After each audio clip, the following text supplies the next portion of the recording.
स्वाभिमान सम्मान देश को जो मिला है आज़ादी से पूर्व, तो वो देने वाले मेजर ध्यानचंद, उनकी टीम और हॉकी ने दिया है। जो मेजर ध्यानचंद जी ने जो आपको जिस राह पर आगे बढ़ाया उसमें थोड़ा बहुत योगदान राजस्थान का भी रहा है। बिल्कुल। फर्स्ट वर्ल्ड कप खेलने गए 1971, ब्रॉन्ज मेडल मिला।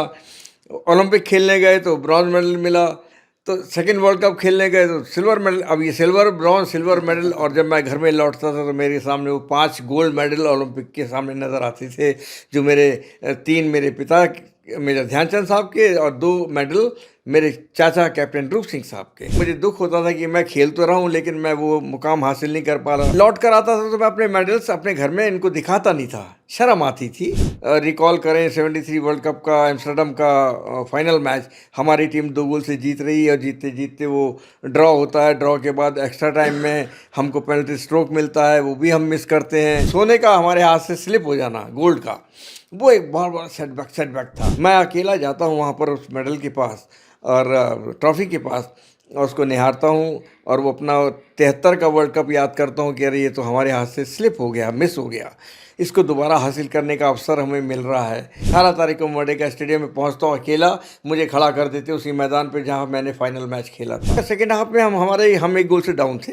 1 गोल से डाउन होने का मतलब हम डिमोरलाइज हो गए। हमारी टीम में वो हौसला, जो स्पिरिट, किलिंग इंस्टिंक्ट होता है, वो थोड़ा डाउन होना शुरू हुआ। नतीजा ये होता है कि सुरजीत सिंह का इक्वलाइजिंग गोल मिलता है हमको। इक्वलाइजिंग गोल जो मिलता है तो थोड़ा नहीं, बिल्कुल, कि अब हम हार तो नहीं रहे हैं।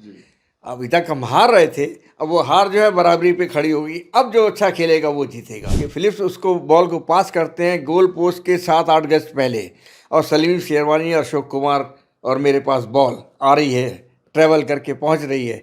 जैसे ही पहुंचती है, मैं आती हुई बॉल को कलाइयों के फ्लिक से उस बॉल को गोलकीपर के बाईं पोस्ट के अंदर डाल देता हूँ।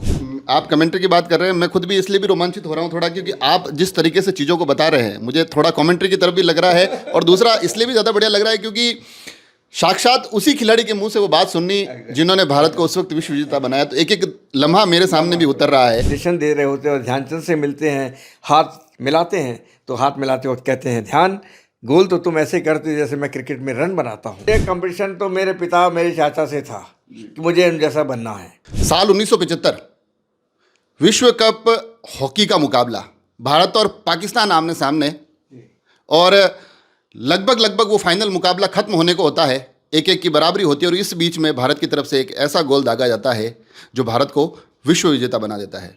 अब आप कहेंगे कि तकरीबन 50 साल बाद मैं इस पूरे मुकाबले का क्यों आप तक पहुंचा रहा हूं, उसकी बात क्यों कर रहा हूं, तो वो इसलिए कि वो जो विजयी गोल दागा गया था, उन खिलाड़ी का नाम होता है अशोक ध्यानचंद, और वो अभी हमारे साथ है। और जैसे ही इनके नाम के पीछे ध्यानचंद आपने सुना होगा तो आपका ध्यान शायद एक ऐसे नाम की तरफ गया होगा जो न केवल विश्व हॉकी में सबसे अग्रणी नाम है, बल्कि भारत हॉकी के मायने में तो वो भारतीय हॉकी का मान, सम्मान, शान और स्वाभिमान सब कुछ है। जी हाँ, मेजर ध्यानचंद जी, उन्हीं के आप पुत्र हैं। तो सबसे पहले तो आपका राजसमंद में बहुत बहुत स्वागत, और उस एक गोल के लिए आपका बहुत बहुत धन्यवाद। कैसा लग रहा है राजसमंद आकर आप? नहीं, बहुत बहुत खुशी की बात है कि हमारी हॉकी, भारतीय हॉकी ने हम सभी को वो स्नेह, प्यार और एक सम्मान दिया है, और उस सम्मान के प्रतीक के रूप में आज मैं राजसमंद में बैठा हूँ आपके सम्मुख। मुझे बेहद खुशी कि हमारे यहाँ के राजसमंद के हमारे खेल विभाग के भी अधिकारी और हमारे हॉकी के अधिकारी जो जिन्होंने हॉकी को आगे बढ़ाया हुआ है वो मौजूद हैं। मिस्टर गौरव कुलदीप सिंह जी। तो ये खुशी की बात है कि अभी हॉकी इस क्षेत्र में, और राजस्थान से तो मेरा वैसे भी रिश्ता रहा है, क्योंकि मैं कहूँ कि मैंने 1966 से 1969 तक कोटा कॉलेज में मैंने शिक्षा ग्रहण करी है, और यहीं पर वो मुकाम मुझे हासिल हुआ जहाँ पर मैंने अगला कदम इंडिया टीम में रखा। तो आप कह सकते हैं कि वो सीढ़ी, जो आखिरी सीढ़ी थी, मेरे पायदान था, वो राजस्थान का कोटा कॉलेज और कोटा की राजस्थान की हॉकी थी। आप अगर सीधे शब्दों में कहूँ तो जो मेजर ध्यानचंद जी ने जो आपको जिस राह पर आगे बढ़ाया उसमें थोड़ा बहुत योगदान राजस्थान का भी रहा है। बिल्कुल, मैं तो उसको मान के ही चलता हूँ कि ये जगह पे अगर मैं मौजूद ना होता तो शायद मुझे इंडिया खेलने का अवसर ना प्राप्त होता। बहरहाल डेस्टिनी है, क्योंकि उसके पहले मैं कोटा से पहले और किसी जगह पे मैंने एडमिशन लिया था, लेकिन आखिर में कोटा राजस्थान में आया हूँ, जहाँ मेरे बड़े भाई बृजमोहन सिंह और उनका परिवार आज भी पिछले 65-70 सालों से यहीं पर है, मौजूद कोटा में है। तो एक राजस्थान से एक रिश्ता अंदरूनी तौर पर, ज़हनी तौर पर, और मैं कहूँ कि हॉकी के तौर पर जुड़ा है। और हॉकी राजस्थान की बहुत ही प्रसिद्ध रही है। इन क्षेत्रों में ख़ास तौर से मैंने देखा है, उदयपुर, राजसमंद, भीलवाड़ा, कोटा, यहाँ पर हॉकी का प्रचलन बहुत गंगानगर, श्री गंगानगर, तो ये सब जगह हमारी हॉकी की बहुत। और राजस्थान हॉकी की तरफ आएंगे, मगर उससे पहले थोड़ा सा मैं दर्शकों को उस 1975 के मुकाबले की तरफ इसलिए ले जाना चाहता हूँ कि उससे पहले आपने दूसरे कई पदक जीते थे, मगर उस फाइनल मुकाबले में भारत और पाकिस्तान आमने सामने, ये दो देश आमने सामने होते तो वैसे ही मामला बड़ा ही हो जाता है कि बस ये तो जीतना ही जीतना है, और वहाँ आपने गोल दागा। उस अनुभव को कैसे देखते हैं, उस मैच को आज कैसे याद करते हैं तकरीबन 50 साल बाद भी?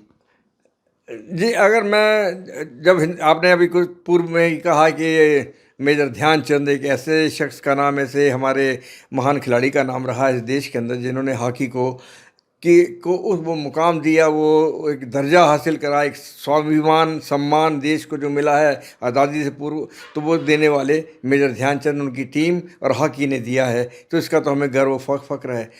ध्यानचंद साहब के परिवार के सदस्य होने के नाते जब मैंने खेलना शुरू किया, जहाँ पर मैं इंडिया टीम में पहुँचा हूँ 1970, कोटा कॉलेज के बाद 1970 एशियाड खेलने के लिए, तो हमको सिल्वर मेडल मिला। फर्स्ट वर्ल्ड कप खेलने गए 1971, ब्रॉन्ज मेडल मिला। ओलंपिक खेलने गए तो ब्रॉन्ज मेडल मिला। तो सेकेंड वर्ल्ड कप खेलने गए तो सिल्वर मेडल। अब ये सिल्वर मेडल, और जब मैं घर में लौटता था तो मेरे सामने वो 5 गोल्ड मेडल ओलंपिक के सामने नज़र आते थे, जो मेरे 3 मेरे पिता मेजर ध्यानचंद साहब के और 2 मेडल मेरे चाचा कैप्टन रूप सिंह साहब के। तो 5 मेडलों का वो जो वज़न और भार और एक रिस्पॉन्सिबिलिटी, वो मैं देखकर मुझे दुख होता था कि मैं खेल तो रहा हूँ, लेकिन मैं वो मुकाम हासिल नहीं कर पा रहा जिसके लिए जिस परिवार ने अपने जीवन लगाया हुआ। तो दिल में एक कसक थी, टीस थी। तो अब लौट कर आता था तो मैं अपने मेडल्स अपने घर में इनको दिखाता नहीं था, शर्म आती थी। आज तो खैर मैं ये नहीं कह रहा कि आज के मेडल की वैल्यू नहीं, लेकिन मेरे अपने विचार ये थे कि घर में सोने के मेडल, तो मुझे भी सोने के मेडल ही हासिल करने थे, ये मेरी फ़र्ज़ था, मेरा दायित्व था। तो दिल में वैसा था। तो 73 वर्ल्ड कप हमारे हाथ से, अगर आपको रिकॉल करें 73 वर्ल्ड कप का एम्स्टर्डम का फाइनल मैच, हमारी टीम 2 गोल से जीत रही है और जीतते जीतते वो ड्रॉ होता है। ड्रॉ के बाद एक्स्ट्रा टाइम में हमको पेनल्टी स्ट्रोक मिलता है, वो भी हम मिस करते हैं। तो वो मिसिंग और उस सोने का हमारे हाथ से स्लिप हो जाना गोल्ड का, वो एक बहुत बड़ा सेटबैक था, जो मेरे दिल में ज़्यादा तकलीफ़ दे रहा था। 75 वर्ल्ड कप कोलालमपुर मलेशिया में होता है, जिसके लिए टीम हमारी वहाँ मलेशिया पहुँचती है।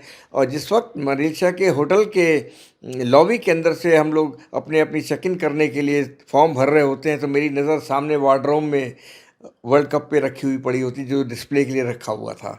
मैं अकेला जाता हूँ वहाँ पर उस मेडल के पास और ट्रॉफ़ी के पास, और उसको निहारता हूँ, और वो अपना 73 का वर्ल्ड कप याद करता हूँ कि अरे ये तो हमारे हाथ से स्लिप हो गया, मिस हो गया, इसको दोबारा हासिल करने का अवसर हमें मिल रहा है।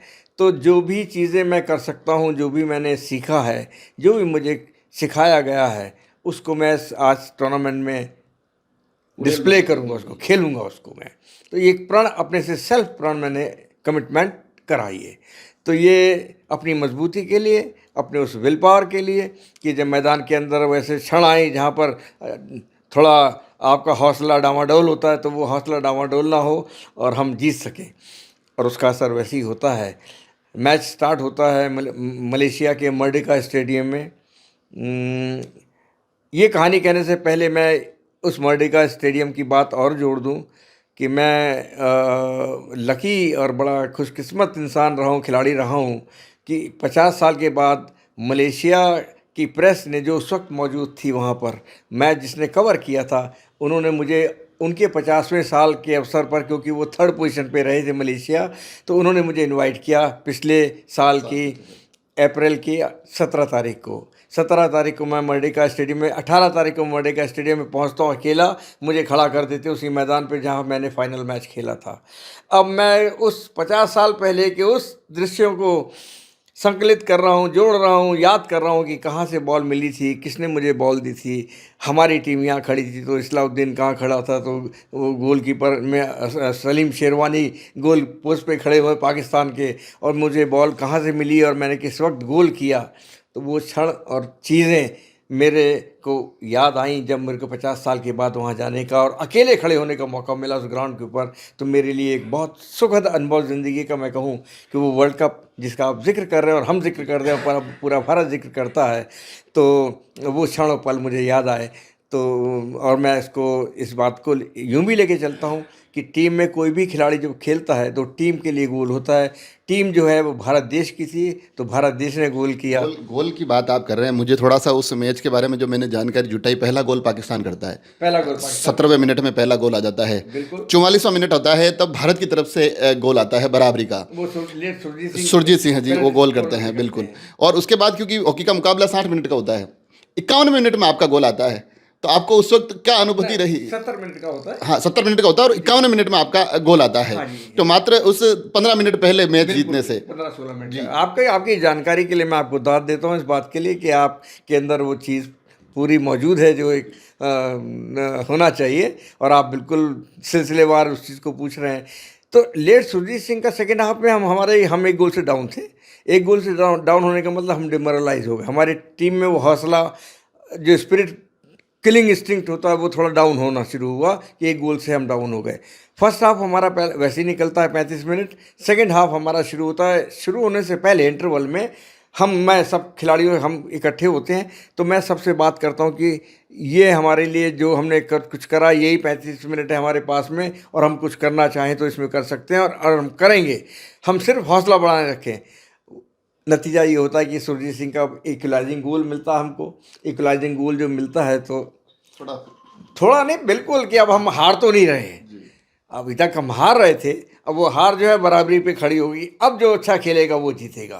तो हमारी टीम ने, और मेरे साथ जो मेरा एक tuning team, BP Govinda lieutenant खेल रहे थे, हरचरण लेफ्ट आउट थे, फिलिप्स राइट आउट में, सेंटर फॉरवर्ड में शिवाजी पवार जो आज दुनिया में नहीं है, तो वो खेल रहे थे। तो उसमें वो खेल के हमने अटैक करने शुरू करे। बहुत अटैक हुए। पेनल्टी कॉर्नर मिलता है, पेनल्टी कॉर्नर डाइवर्ट होता है लॉन्ग कॉर्नर में डाइवर्ट होता है, तो हरचरण सिंह लेफ्ट आउट से हिट मारते हैं डी के ऊपर। वो हिट मारते हैं तो अजीतपाल कप्तान हमारे खड़े होते हैं, वो बॉल को रोकते हैं डी के ऊपर और मुझे धीरे से सरका देते हैं। मैं उनके मौजूद बिल्कुल बगल में खड़ा था, तो मुझे सरकाते हैं बॉल को, और मैं 2 प्लेयरों को डॉज करता हुआ अंदर जाता हूँ, डी के अंदर प्रवेश करता हूँ। डी के अंदर प्रवेश करने के बाद राइट पे फिलिप्स मेरे क्लोज में खड़े होते हैं राइट आउट, तो मैं उनको एक पास देता हूँ हल्का सा। आखिरी प्लेयर, उनके पाकिस्तान के आखिरी प्लेयर को बीट करने से पहले मैं एक पास देता हूँ फिलिप्स को। फिलिप्स आगे जाकर उस पास को इतनी खूबसूरती से ग्राउंड लेवल पर, जैसा दृश्य मैंने बताया ना, मैं अकेला खड़ा सोच रहा हूँ, तो वो यही चीज़ है कि फिलिप्स उसको बॉल को पास करते हैं गोल पोस्ट के 7-8 गज पहले, और सलीम शेरवानी और अशोक कुमार और मेरे पास बॉल आ रही है, ट्रैवल करके पहुंच रही है। जैसे ही पहुंचती है, मैं आती हुई बॉल को कलाइयों के फ्लिक से उस बॉल को गोलकीपर के बाईं पोस्ट के अंदर डाल देता हूं। गोलकीपर के बाएं पैर से होती हुई बॉल गोल पोस्ट के अंदर जाती है, और 1-2 सेकंड के लिए अंपायर भी कंफ्यूज कि बॉल इतनी गई, तो वो 2 सेकंड लगाते हैं। वो 2 सेकंड सफिशिएंट होते हैं कंप्लेंट करने के लिए। सारे पाकिस्तानी कंप्लेंट करने लग गए कि गोल नहीं, लेकिन वो बॉल गोल पोस्ट के अंदर ट्रायंगल में लग के कैरम बोर्ड के स्ट्राइकर की तरह वापस आती है, निकल जाती है। तो अंपायर विजयनाथन जो अंपायर थे, उन्होंने उसको गोल अलाउ करते हैं। अब वो जो गोल अलाउ करते हैं तो आप समझ सकते हैं वो दृश्य इसलिए ज़्यादा लोगों के दिलो दिमाग पे मौजूद है कि उसमें जो कमेंट्री चल रही थी उस मैच की, उस कमेंट्री के करने वाले और जीवंत करने वाले सरदार जसदेव सिंह जो हिंदी में कमेंट्री कर रहे थे। और उस वक्त में जितने भी लोग जो 8वीं 9वीं 6वीं 5वीं क्लास, चाहे वो फिल्म इंडस्ट्री हो, चाहे वो स्कूल्स हों, चाहे वो कॉलेज हो, सब कमेंट्री सुन रहे थे। आप कमेंट्री की बात कर रहे हैं, मैं खुद भी इसलिए भी रोमांचित हो रहा हूँ थोड़ा, क्योंकि आप जिस तरीके से चीज़ों को बता रहे हैं मुझे थोड़ा कमेंट्री की तरफ भी लग रहा है, और दूसरा इसलिए भी ज़्यादा बढ़िया लग रहा है क्योंकि साक्षात उसी खिलाड़ी के मुंह से वो बात सुननी जिन्होंने भारत को उस वक्त विश्व विजेता बनाया, तो एक एक लम्हा मेरे सामने भी उतर रहा है। यहाँ एक थोड़ा सा मैं एक एंगल और जानना चाहूँगा, क्योंकि आज हम जो मुकाबले देखते हैं क्रिकेट के, हाँ जी, भारत और पाकिस्तान आमने सामने होते हैं तो हमको ये लगता है कि बस कुछ भी हो जाए पाकिस्तान से नहीं हारना है। एग्जैक्टली। वो मुकाबला भी भारत पाकिस्तान का था, हॉकी का विश्व कप फाइनल था। क्या उस वक्त भी इस प्रकार की एक रहती थी कि नहीं बस इनको तो हराना ही हराना है? अब उस दौर में क्योंकि 71-71 की बार हम लड़ चुके थे, भारत लड़ चुका था पाकिस्तान के साथ, और हमने उनको अच्छी खासी डिफीट दी थी, हम सभी जानते हैं इस बात को। 71 के बाद 71 का वर्ल्ड कप भी होता है, उसको भी हम खेलते। तो उस टाइम तो वाकई में ऐसा था कि हम दोनों, अब ये कह सकता हूँ कि गाली गलौज भी अंदर फील्ड के अंदर चलते थे, हो रहे होते एक दूसरे के लिए। कब हम उनको मौका मिले तो हमको मारने के लिए उतारू थे, हमको जब मौका मिले तो हम उनको मारने के लिए उतारू थे। तो 71 का वर्ल्ड कप हम वैसे खेले हैं, 72 का वर्ल्ड कप ओलंपिक में हम खेले सेमीफाइनल, तब भी थोड़ा थोड़ा। लेकिन वो जो वार का जो नाराज़गी गुस्सा वो थोड़ा थोड़ा डाउन थी, और दोनों देश इस मामले में आगे बढ़ने की कोशिश करते थे कि भाई हमारी दोस्ती फिर से कायम हो जाए। तो 73 के अंदर भी वैसे ही होता है। 74 के 74 एशियन गेम्स तेहरान में होते हैं, जहाँ पर आज दुनिया युद्ध का नज़ारा देख रही है। तो 74 तेहरान में हमारी टीम एशियाड खेलने जाती है। वहाँ पर एक खिलाड़ी नहीं बल्कि 1936 के खिलाड़ी कर्नल AIS दारा, कर्नल का नाम इसलिए कि वो सुभाष चंद्र बोस साहब की सेना के अंदर वो आज़ादी के लड़ाई लड़ रहे थे वो। तो उन्होंने ध्यानचंद के साथ हॉकी खेली थी। तो उन्होंने एक टीम बनाई थी, ऑल एशियन स्टार टीम 74 में। और हमारी टीम बिना पासपोर्ट के, बिना पासपोर्ट तो था हमारे पास में, लेकिन हमारा कोई एम्बेसी नहीं थी पाकिस्तान में, ना पाकिस्तान की इंडिया में एम्बेसी थी। तो ऑल एशियन स्टार टीम बनती है और हम कराची में लैंड करते हैं, सिर्फ कागज़ों के ऊपर नाम लिखे जाते हैं, और वो टीम एशियन स्टार पाकिस्तान के अंदर जाकर 4 मैच खेलती है। और खेलों का तो मैं कहूँ एक सबसे अच्छा संदेश दुनिया में यही जाता है जो भाईचारा है, कि आप किसी को जीतना है तो आप खेल से जीतो, अपने गुणों से जीतो। हैं, तो वो चीज़ें हमने वहाँ पर महसूस करी इस 74। उस दौर का एक पहलू ये भी होता है, क्योंकि आज क्रिकेट को बहुत ज़्यादा लोकप्रियता हासिल है, मगर क्योंकि वो 70-75 का अगर दौर को याद करूँ तो उस वक्त भारत में क्रिकेट धीरे धीरे उदय हो रहा था। मुख्य तौर पे 83 का जब वर्ल्ड कप भारत जीती है, उसके बाद थोड़ा उसका चार्म बढ़ा है। उससे पहले जो कुछ था हॉकी था। उस हॉकी के उस दौर को कैसे याद करते हैं आप? वो तो देखिए, हॉकी तो हमारा सिरमौर है ही है। 8 गोल्ड मेडल, आप रिकॉर्ड की जब बात करते हैं और हॉकी के मेडलों की रिकॉर्ड की बात करते हैं, तो जब पार्टीशन हुआ था हमारा इंडिया पाकिस्तान का, तो ये 3 मेडल भी सामने रखे गए थे कि ये किसके हिस्से में जाएंगे। तो आप सोच सकते हैं कि हमारे इन ओलंपिक मेडल्स की क्या कीमत रही होगी कि ये हमारे हिस्से में आए हैं तीनों मेडल। अदरवाइज़ पाकिस्तान भी इसके ऊपर दावा ठोक रहा था कि हमारे खिलाड़ी भी तो खेल रहे हैं, तो वो बात भी अलग हो गई। तो ये वो चीज़ें हैं जिसको मैं कहूँ कि पाकिस्तान के साथ खेलने का एक अलग ही मज़ा भी आता है, और खेल का स्तर चाहे वो क्रिकेट हो चाहे हॉकी हो, 83 के बाद क्रिकेट ने अलग एक उछाल लिया है, और उसके अंदर एक जो प्रोफेशनलिज्म का जायका कह लो या पुट कह लो आप, वो तो एकदम से बहुत बढ़िया उभर के आ गया। इस पूरी बातचीत के दौरान एक विषय छूट गया, लगे वो मैं पूछ लेता हूँ, उसके बाद फिर थोड़ा सा हम मेजर ध्यानचंद जी की तरफ आगे बढ़ेंगे। आपने मुझे बीच में कहा कि मैं जब घर जाता था तो वो 5 जो गोल्ड मेडल थे वो मुझे कहीं ना कहीं चिढ़ाते थे, मेरे को एक टीस जगाते थे कि अरे मैं ब्राउन्ज और सिल्वर के बीच में तो चल रहा हूँ, गोल्ड तक नहीं पहुँच पा रहा हूँ। 1975 के उस गोल्ड को जब लेकर घर पहुँचे, उस वक्त क्या एहसास रहे? बिल्कुल ठीक कहा आपने। उसके बाद करीब 1 महीना लगा था मुझे घर पहुंचने में, क्योंकि हमारी भारत की विजयी टीम ने इस देश में 13 मैच खेले थे अलग अलग शहरों में। तो उन 13 मैच खेलने के बाद जब मैं पहुंचता हूं झांसी में, तो मेरा स्टेशन से घर करीब 2.5-3 किलोमीटर के दूरी पर है, लेकिन घर तक पहुंचते पहुंचते मुझे 5 घंटे लगे थे। जो लोगों में उल्लास, उमंग और जो खुशी थी, उसके नतीजे में हर कोई मुझसे मिलना चाह रहा था उस रास्ते के दौर पर। और मैं एट लास्ट अपने घर के दहलीज पे पहुंचता हूं। दहलीज मेरे घर जो आज भी स्थित है झांसी में, तो 3 सीढ़ियां चढ़नी पड़ती हैं। मैं 3 सीढ़ियां चढ़ के जैसे चढ़ा हूं तो मेरे पूजनीय पिताजी और मेरी माँ दोनों खड़े थे। मैंने उनके चरण स्पर्श किए और वो मेडल्स जो रखे हैं, तो मेरे पिता का स्पर्श उंगलियों का सिर्फ मेरी पीठ तक पहुंचता है, जो एक संकेत था कि हाँ, वो इस बात से खुश है कि उनके परिवार ने इस देश के सम्मान को आगे बढ़ाने में कुछ भूमिका अदा करी। तो वो स्पर्श मेरे लिए बहुत ही कीमती, बिना शब्दों के तो मैं कह सकता हूँ कि एक बड़े खिलाड़ी ने एक मुझ जैसे खिलाड़ी को जो मेडल जीत कर आया, उसको शाबाशी के तौर पर अपने हाथ से स्पर्श करके शाबाशी दी। अ, थोड़ा सा ये मेरा अगला सवाल वही था, मगर आपने उससे पहले इसी में अपना जवाब दे दिया कि जब घर पहुंचे मेडल देखे। मगर उस बीच मेजर ध्यानचंद जी का जो रिएक्शन था वो मैं जानना चाहता था, आपने बता दिया। मगर अब यहाँ से मैं यह भी जानना चाहूँगा, क्योंकि वो एक नाम ऐसा रहा है, आज बच्चे हॉकी को जानते हो न जानते हो, मेजर ध्यानचंद जी को जानते हैं, आज स्कूलों के बच्चों जानते हैं। हम में से हर एक व्यक्ति उनके प्रति एक अगाध मान और सम्मान रखता है। आप तो उनके परिवार में, उनकी छत्र छाया में बड़े हुए हैं, खेले हैं। बतौर एक इतनी बड़ी शख्सियत के परिवार का हिस्सा होना, ध्यानचंद जी के पुत्र होने के क्या मायने हैं जीवन में, ये इस प्रभाव और असर को कैसे देखते हैं, कैसे महसूस करते हैं?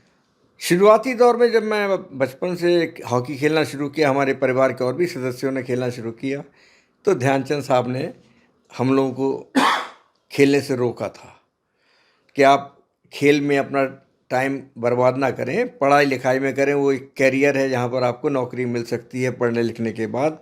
हॉकी के अंदर वो चीज़ें नहीं है कि आपको कैरियर के तौर पर आप इसको अपना सको। तो वो रोकते थे हमें, क्योंकि वो एक साधारण सिपाही के तौर पर खेलते हुए हॉकी के उस पर उच्चतम सीमा पर पहुँचे हैं, जहाँ पर उनको जादूगरी की संज्ञा दी, जहाँ पर उनको पद्म भूषण 1956 में दिया गया, और लोगों के दिलों में और हॉकी के प्रति जो लोगों का लगाव और प्यार रहा, तो उसको उन्होंने महसूस किया मेरे पिता ने। तो उनको तो उस एक छोटे से साधारण सिपाही से बढ़ते बढ़ते वो एक मेजर की पद तक आर्मी के अंदर रिटायर होकर निकल गए। वो ये नहीं चाहते थे कि उसी तरह हम लोग एक छोटे से पद से आगे बढ़ें और खेलते, क्योंकि ये ज़रूरी नहीं था कि उनके पुत्र होने के नाते मैं इंडिया खेल जाऊं, या मैं खेल पाता, या मेरे दूसरे भाई खेल पाते। तो वो तो एक आपके उस खेल की तासीर होती है कि आप कितना आगे बढ़ना चाहते हैं और क्या कितना इन्वॉल्व करते हैं अपने आप को। तो वो उस करके वो रोकते थे, और डेफिनेटली उनका रोकना वाजिब भी था। लेकिन हॉकी इतनी पॉपुलर थी उस ज़माने में कि हर स्कूल कॉलेज के अंदर हॉकी के ग्राउंड हुआ करते थे। और वो मैं राजसमंद में भी आज देख रहा हूँ, हमारे यहाँ का इतिहास हॉकी का बहुत पुराना चला रहा है राजस्थान का। और सब पुरानी, जब मैं जाता हूँ तो मुझे सब वो लोग शख्स मिलते हैं जो कहते हैं कि हमने इतने खिलाड़ियों को इस ज़िले से स्टेट के लिए खिलाया, नेशनल्स के लिए खिलाया।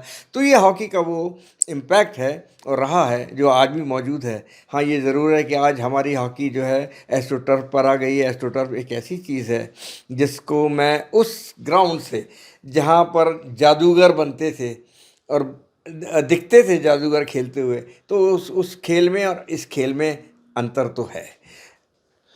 पदक का जिक्र किया आपने, एक जो टीस आपने कहा ना कि हम पदक को देखकर होते थे, एक टीस पूरे देश के मन में इन दिनों लगातार सुनाई देती है, बीच बीच में कई बार मुद्दों के रूप में भी सामने आती है। भारत रत्न का जिक्र होता है और ये कहा जाता है कि जब देश में कई खिलाड़ियों को मिल चुका है और जिन्हें हॉकी के जादूगर के तौर पर जाना जाता है, उन्हें अभी तक भी नहीं मिला है। ध्यानचंद जी को जो भारत रत्न की मांग राजसमंद में भी होती है और पूरे देश में सुनी जाती है, आप उसको कैसे देखते हैं? मैं ये समझता हूँ कि यह रुतबा, इस रत्न को, जो हमारे देश का सर्वोच्च नागरिक सम्मान है, इसको तो उन शख्सियतों को, उन लोगों को और उन उन हस्तियों को तो हमारी सरकारों को देना चाहिए जिन्होंने देश की उन्नति के लिए काम किए हैं, और देश में ही नहीं बल्कि विदेशों में भारत का नाम जिन्होंने रोशन किया है। क्योंकि भारत का नाम विदेशों में रोशन करने वाले बहुत कम लोग हैं, कुछ ही गिने गिने चुने लोग हमारे देश के अंदर हैं जिन्होंने विदेशों में भारत का नाम अपने गुणों से रोशन किया है। और मैं समझता हूँ ध्यानचंद उसमें बहुत अग्रणी थे, जिनमें आज भी 100 साल के बाद, आज भी कल के दिन 9 तारीख को, 9 मार्च को न्यूजीलैंड एम्बेसी 100 साल का सेलिब्रेशन हॉकी के लिए कर रही है, भारतीय हॉकी सेना के लिए कर रही है, जो 1926 में पहली बार भारत की हॉकी की टीम वहाँ गई थी, उसने अपना इम्पैक्ट वहाँ दिखाया। तो उसको सेलिब्रेशन के रूप में नहीं बल्कि दो देशों के ताल्लुकात के रूप में, कि न्यूजीलैंड और भारत का जो मेल जोल है वो हॉकी की वजह से है, खेल की वजह से। तो इससे बढ़कर कोई उदाहरण मैं और नहीं कह सकता कि किसी और खेल ने दिया हो, लेकिन हॉकी ने तो दिया है कि एक देश को दूसरे देश से जोड़ा, जिसका सेलिब्रेशन कल उनकी एम्बेसी में किया जा रहा है। हम 9 तारीख की जिक्र कर रहे हैं, न्यूजीलैंड भारत का नाम आ रहा है और कमाल की बात यह है कि 8 तारीख को हम ये इंटरव्यू कर रहे हैं और आज शाम को यहाँ T20 का वर्ल्ड कप जो भारत में होना है उसमें भी न्यूजीलैंड और भारत एक दूसरे के आमने सामने तो आप समझ सकते हैं कि कितनी कितनी अहम बात है। और उनके दिलों में, उनके दिल में, क्योंकि वो खुलेआम बोलते रहे हैं कि हमने हॉकी सीखी है और सिखाने वाला भारत था, और भारत देश की वो प्रथम टीम थी जो सेना के रूप में गई थी। उसके बाद 1935 में गई। 1935 में जब गई थी तो on the way back Dhyanchand साहब और उनकी टीम एडिलेड, अपना ऑस्ट्रेलिया में पानी के जहाज़ से जाते थे। ऑस्ट्रेलिया में भी रुक गए कि भाई ऑस्ट्रेलिया भी घूम लेंगे और खाने को मिल जाएगा, 4-5 मैच खेलेंगे, पैसे तो मिलते नहीं थे। तो 4-5 मैच वो खेले हैं। वहाँ पर मुलाकात होती है क्रिकेट के सबसे बड़े खिलाड़ी जो जिनको हम विश्व जानता है, बिल्कुल, सर डॉन ब्रैडमैन। और वो मैच के चीफ गेस्ट होते हैं वहाँ पर, उस मैच में जहाँ ऑस्ट्रेलिया इंडिया का हॉकी मैच चल रहा होता है और मैच को भारत की टीम 10 गोल से जीतती है। वहाँ पर वो बैठे मैच देख रहे होते हैं और मैच के बाद जब प्रेजेंटेशन दे रहे होते हैं और ध्यानचंद से मिलते हैं, हाथ मिलाते हैं, तो हाथ मिलाते वक्त कहते हैं, ध्यान, गोल तो तुम ऐसे करते हो जैसे मैं क्रिकेट में रन बनाता हूँ। क्योंकि ध्यानचंद के 1000 गोल डोमेस्टिक और 575 गोल इंटरनेशनली। तो ये चीज़ें एक खिलाड़ी महसूस कर सकता है, उसकी काबिलियत, उसकी इम्पोर्टेंस। और सर डॉन ब्रैडमैन ने ध्यानचंद को वो शब्द कहे कि तुम तो गोल ऐसे करते हो जैसे मैं क्रिकेट में रन बना। तो ये चीज़ें हमारे इस हॉकी के साथ जुड़ी हैं। अंकल मेरे चाचा कैप्टन रूप सिंह, क्या कितने भारतीयों के नाम विदेशों में अंकित होंगे, लेकिन उनका नाम आज भी जर्मन के म्यूनिख शहर में, जहाँ 72 ओलंपिक में मैं खेलने गया था, उस ओलंपिक के ओलंपिक विलेज में एक सड़क का नाम दिया गया है कैप्टन रूप सिंह बैंस स्ट्रीट।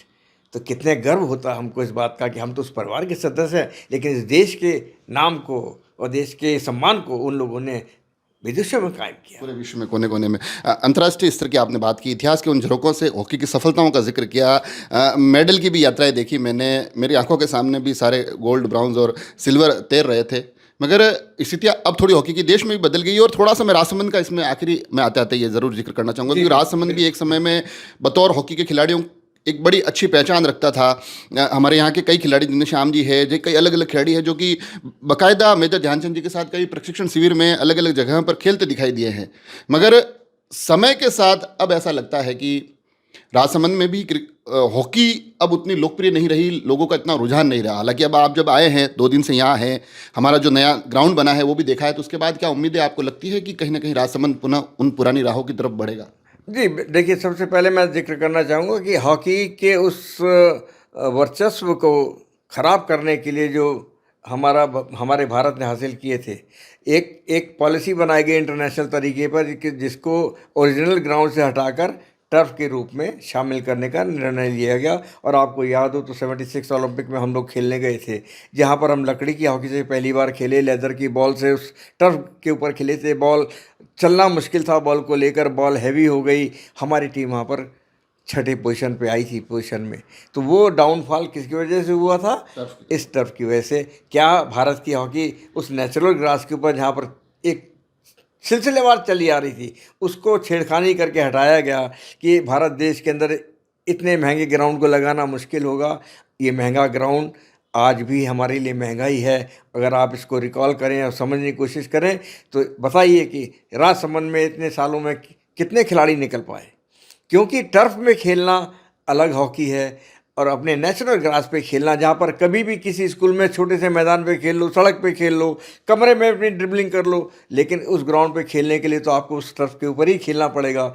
हमारे देश में कितने टर्फ होंगे, कि राजस्थान में कितने टर्फ हैं? तो मैं कल जिक्र कर रहा था माननीय विधायिका महोदय से, दीप्ति माहेश्वरी जी से, मैंने कहा हमारे देश में और हमारे राजस्थान में तो सिर्फ 4 या 5 टर्फ हैं, तो क्या ये मुमकिन है कि यहाँ से इतने खिलाड़ी निकल पाएंगे? सुबह शाम की प्रैक्टिस खाली होती है, बच्चे को पढ़ना भी है, ये सब चीज़ परेशानियाँ हैं। लेकिन अगर इसकी बहुतायत हो जाए कि स्कूलों में आ जाए, स्कूलों में है ही नहीं ग्राउंड। मुझे खुशी है कि मैं अभी 10 तारीख को इंदौर में जा रहा हूँ कि स्कूल में जिसने पहली बार एक एस्ट्रोटर्फ को लगाया है। तो ये हमारी चीज़ें अब बढ़ रही हैं, लेकिन कितनी आगे बढ़ेंगी वो तो मैं कहूँगा कि वो कम है, क्योंकि ग्राउंड हमसे छिन गए हैं। वो ग्राउंड जहाँ पर हम कैजुअली खेला करते थे। जहाँ कैजुअली खेलते हैं वहाँ पर आर्ट निकलना शुरू होता था। लोग अपने अपने तरीके से दिमाग लगाते थे। इस खेल के अंदर पावर है, पुराने खेल के अंदर कला थी, उसके अंदर जादूगरी थी, इसके अंदर हार जीत है। तो आज जो खेल चल रहा है वो हार जीत का खेल चल रहा है, लेकिन वो पुरानी हॉकी जो नेचुरल ग्रास पे होती थी और जिसको रचाया था, जिसके हॉकी जादूगर मेजर ध्यानचंद, केडी सिंह बाबू साहब, किशन लाल दादा साहब, सरदार बलबीर सिंह, उधम सिंह साहब, कितने ग्रेट नाम लें हम, तो उनके आगे तो कई चीज़ें बोनी हो जाती हैं। लेकिन वो लोग ज़मीन पर रहे क्योंकि ज़मीनी खेल हमारे देश का रहा है, एक आम आदमी का खेल रहा है। किसी भी जगह पे खेलना, छोटे छोटे टूर्नामेंट्स खेलना, छोटे टूर्नामेंट्स बंद हो गए हैं। जब टूर्नामेंट्स नहीं होंगे, कंपटीशन नहीं होगा, तो कोई बच्चे जाके क्या अपने हुनर दिखाएगा। आज टूर्नामेंट कराने के लिए आपको लाखों रुपए की ज़रूरत होती है, तामझाम ज़्यादा बढ़ गया है, पैसा खर्चा ज़्यादा बढ़ गया है, उसके लिए स्पॉन्सरशिप की ज़रूरत होती है। तो ये सब चीज़ें कुल मिला के ये है कि ये सब परेशानियां हैं जो हॉकी के साथ आई हैं। और क्रिकेट इसलिए बढ़ गया कि उसके अंदर टीवी का अहम रोल चला है। उसके अंदर एक एक बॉल के अंदर पॉज है, 2-2, 3-3, 4-4, 5-5 सेकंड का आप कोई भी ऐड दिखा दीजिए। ओवर चेंज हुआ, आप कोई भी ऐड दिखा दीजिए। हाँ, ये हॉकी फुटबॉल में आप कहाँ कहाँ रोक सकते हो। तो ये इसका असर तो उस पर गया। फिर दूसरी बात, आप ये क्यों नहीं मान के चलते हैं क्रिकेट एक अजूबा खेल है। बड़े से बड़ा खिलाड़ी इसमें 0 पे आउट होता है, और हुआ है। सर डॉन ब्रैडमैन भी आउट हुए 0 पे। क्या हॉकी में, हालांकि क्रिकेट का आप जिक्र कर रहे हैं तो मैं थोड़ा सा ये जरूर मैं आपसे बातें करते हुए महसूस कर रहा हूँ कि क्रिकेट का आप नाम ले रहे हैं। डॉन ब्रैडमैन बड़े अच्छे खिलाड़ी रहे हैं। उनके परिवार में वापस कौन खेला मुझे याद नहीं आता है। भारतीय क्रिकेट का जिक्र करूँ, सुनील गावस्कर महानतम नाम रहे, सचिन तेंदुलकर सर्वकालिक महान हैं। उनके बच्चे फेल हो गए क्रिकेट में आते आते, मगर मैं उनसे बात कर रहा हूँ जिनके पिताजी ने गोल्ड जीते और जिनके पुत्र वापस गोल्ड जीत कर आ गए। इस मामले में आप सौभाग्यशाली रहे काफ़ी। नहीं, हम अब इसलिए कि मुझे कंपटीशन तो मेरे पिता मेरे चाचा से था कि मुझे उन जैसा बनना है, और अपने आप को अच्छा बनने के लिए अच्छा खेल तो दिखाना ही पड़ेगा। जब मैं अच्छा खेल खेलूँगा, एक इम्पॉर्टेंट खेल खेलूँगा, एक इम्पैक्टिव खेल खेलूँगा, तभी तो मेरा सिलेक्शन होगा। एक बात और बताऊँ, मुझे बड़ा अच्छा लगता है अपने इन जब ये जिक्र आता है इस बात का, एक ज़माने मेरे पिता चेयरमैन सिलेक्शन कमेटी के थे और मेरे चाचा मेंबर सिलेक्शन कमेटी के, और हम 2 भाई उस ट्रायल्स के लिए खेल रहे थे जो इंडिया टीम का सिलेक्शन होना था। वो क्या करते हैं, जो मुझे बाद में पता लगा कि उन्होंने उस सिलेक्शन सीट के ऊपर पहले साइन करके छोड़ दिए जो दूसरे मेंबर्स थे, और ये कह के कि मेरे 2 लड़के खेल रहे हैं, ये हम दोनों साइन कर रहे हैं इसके ऊपर, बाकी आपको जो अच्छा लगे खिलाड़ी उसको सेलेक्ट कर लेना। अगर वो चाहते तो नहीं, मेरे दोनों लड़के सेलेक्ट होने हैं तो साइन ही तो करने थे उनको तो खाली, लेकिन नहीं, वो खेल के लिए कि अच्छा खिलाड़ी जो बेहतर है उसको टीम में जाना चाहिए। कुछ जगह ऐसी है जहाँ पर सिर्फ मैं उसमें कंप्रोमाइज़ करूँगा तो वो टीम फिर जीतेगी नहीं। एक आखिरी सवाल, और मेरे को लगता है कि आपसे ज़्यादा उपयुक्त उस सवाल के लिए कोई हो नहीं सकता है, क्योंकि मेजर ध्यानचंद जी के परिवार का हिस्सा, स्वयं विश्व विजेता रहे हुए हैं। वर्तमान में जो देश की हॉकी है धीरे धीरे थोड़ी वापस अपनी लय पकड़ रही है।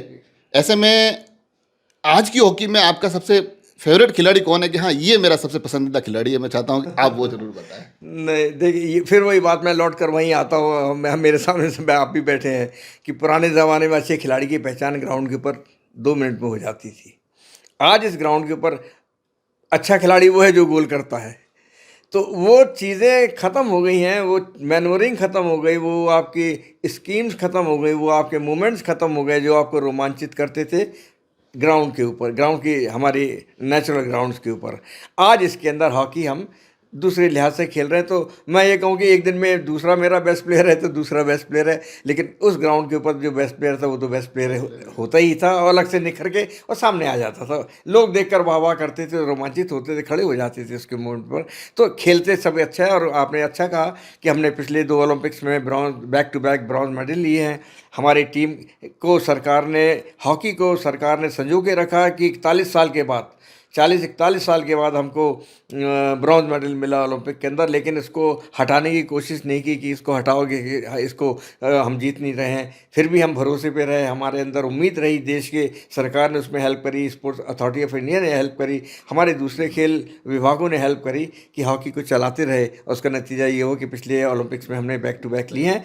और उम्मीद और आशा ही किसी चीज़ की वो सबसे बड़ी होती है कि अभी अभी हमें उम्मीद है कि ये टीम जो खेल रही है ये आने वाली वर्ल्ड कप में और एशियाड के अंदर, वर्ल्ड कप का जिक्र होता तो वही 50 साल हो गए हैं हमारी। अनफॉर्चुनेटली ये टीम कहीं भी पोडियम पर खड़ी नज़र नहीं आई, जो इनको बहुत पहले कर लेना चाहिए था। ये कोई रिकॉर्ड नहीं है कि हमने 50 साल पहले जीता। आज आपकी ड्यूटी है, आपका ये दायित्व है कि आप उस टीम को फाइनल में लेकर पहुँचें और हमारे लिए, देश के लिए मेडल जीतें, चाहे वो वर्ल्ड कप हो, चाहे वो एशियाड हो या ओलंपिक हो। तो उस तरह लिहाज से खेलें। वो बात मैंने कही नहीं, जब एंट्री किया तो कप मेरे सामने रखा था कि मुझे जीतना है। तो वो चीज़ें हमारे बच्चे अपने दिल में मजबूती से बना के रखें कि मुझे मेडल जीतना है, मैं ही जीत सकता हूँ, जिता सकता हूँ। तो ये सब चीज़ें अगर हर लड़का करेगा तो वो टीम की स्पिरिट हाई हो जाएगी। जो कमियां हमारे अंदर वो दूर होंगी। जब दूर होंगी तो मैच के अंदर उस मौके पर जब आपको अच्छा और बुरा, अच्छा का मतलब आपने गोल करा तो अच्छा हो गया, उसको मिस कर दिया तो बुरा हो गया। तो ये चीज़ आप उस दौरान में अप्लाई कर लें। बस यही चीज़ें हैं जो काम आती हैं। तो देखा आपने, कई बार अमूमन मुझे लगता है पत्रकारिता करते हुए कि अब थोड़ा ऊबने लगा हूँ, थोड़ा ऐसा लगा है कि सही तरीके से चल रहे हैं, नहीं चल रहे हैं, मगर अचानक फिर एक आता है, एक बूस्ट आता है, एक वो एहसास दिलाता है कि हाँ, हो सकता है कि यही चीज़ें हैं जो हमें इस फील्ड में बनाए रखे हुए हैं। और आज वो इसलिए कह रहा हूँ क्योंकि कभी सोचा नहीं था कि राजसमंद एक्सप्रेस, एक राजसमंद शहर का एक चैनल जिसे आप सभी लोगों का बहुत प्यार मिलता है, मगर एक दिन उस चैनल पर बैठकर मैं हॉकी के जादूगर मेजर ध्यानचंद जी के पुत्र अशोक जी ध्यानचंद, जो कि स्वयं एक विश्व विजेता है, उनका इंटरव्यू ले पाऊंगा। आज जब इनसे बातें की, न केवल काफ़ी चीज़ों को मैं बड़े करीब से देख रहा था, भारत की उस ऐतिहासिक हॉकी की यात्राओं को मैं समझा हूँ, उस संघर्ष का साक्षी बना हूँ, और सबसे बहुत बड़ी चीज़ जो निकल कर आई है वो न केवल राजसमंद बल्कि राष्ट्रीय परिप्रेक्ष्य में कि उम्मीदों को जिंदा रखें, बीते समय के ब्राउन्स आने वाले समय के गोल्ड में बदलते हुए देखना चाहते हैं। जुड़े रहें राजसमंद एक्सप्रेस से। धन्यवाद।